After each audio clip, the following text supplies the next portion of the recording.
আমি আমার লোককে যখন ডেকে ওখানে ভিড়িয়েছি তখন ও বকতে শুরু করেছে।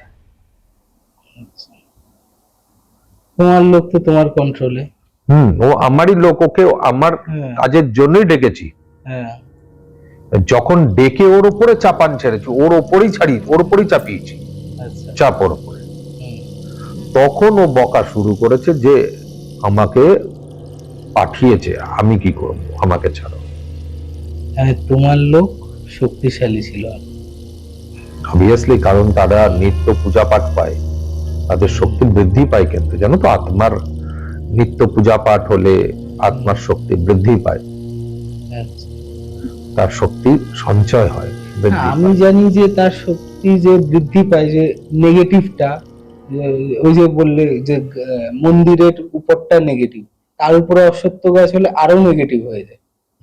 এরকম নেগেটিভ থিংস দিয়ে দিলে